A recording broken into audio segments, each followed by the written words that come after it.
Hi everyone, Megan Crick at CrickFit in El Dorado Hills. So today I would like to talk about routines, how to set up a good routine and how to break a bad old routine that you don't need anymore. Okay, we just got done with a 3-day weekend and some of you might feel like you are out of your routine and it's going to take a little bit of an extra effort to get back into it, but there is hope. Don't forget to subscribe and like the video below, subscribe to our YouTube channel, and stay tuned until the end because I'm going to talk about habits and routines and how to make and break them, but there's also a little special trick that you can do to be feeling better by this weekend. Okay, so first, what is a habit? A habit is a settled or regular tendency or practice, especially one that's hard to break. A routine is a series of habits, okay? So here's the thing about habits. A habit has 3 parts. There is the trigger, okay? And that leads into the action. This action is the habit. But then there is the reward. A trigger is something that you already do. A trigger is something that happens automatically in your life. For example, waking up.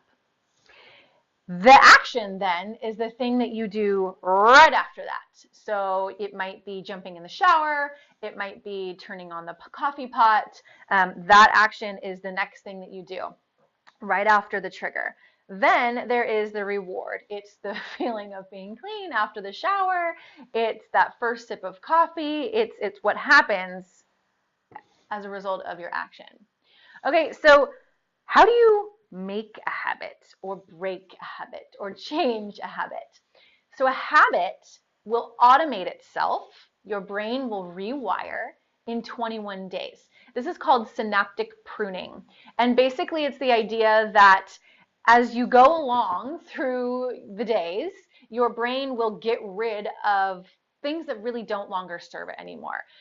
So an easy way to remember this is, for example, learning a musical instrument. If you sit down and practice playing the piano every day for an hour, after 21 days, you're going to learn whatever that song is that you were practicing. Your brain's going to start to automate. It's going to become faster and more fluid, and your fingers are just going to sort of automatically flow.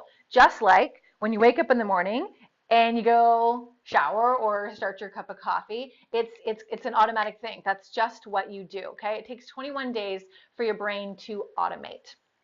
Now, let's say you want to create a new routine. Let's say you want to change some habits or add in your habits.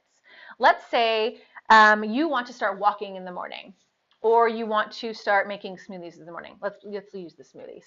So what you do is something called habit stacking. My mother-in-law introduced me to this concept. Hi, Judy. Thank you.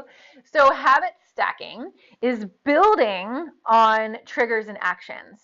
It's making an action that's already in place actually become a new trigger.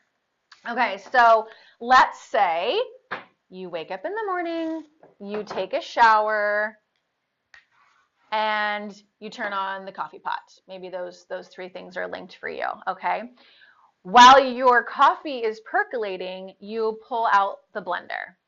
Or while the water in the shower is heating up, you pull out the blender. So you're stacking on this new habit that you want to do to become a part of your new routine. You're stacking it onto an existing trigger.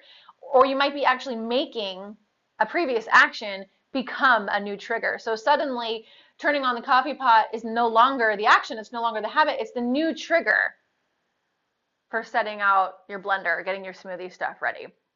So it's actually very simple. The trick is to start small, to give yourself little wins, right? You want to be able to have success throughout the day, and know that it's going to take some time for it to become automated. It's going to take those 21 days for the synaptic pruning in your brain to happen for you to be able to create a new habit that translates into new routines. This is especially important in this time of year because we're going into summer where the weather is heating up. It's beckoning us to kind of be lazy and, get out of our routines a little bit, but really all the more reason to hone in on what we want to be doing and focus in on what is healthy for our body, our mind, and our soul. Okay, so I told you that I would share with you a secret, something that you could do by this weekend to feel better. And it is sort of linked in with habits and routines, and the concept of this. It's called the 3-day effect. There's a book right now that I'm listening to on Audible. It's free this month. It's not necessarily a new concept, but I thought that this was a really powerful example about how the brain works. So in the beginning of this short little book, it's a 3-hour listen, the woman is talking about how she was interviewing a friend of hers who leads rafting trips for veterans who have PTSD.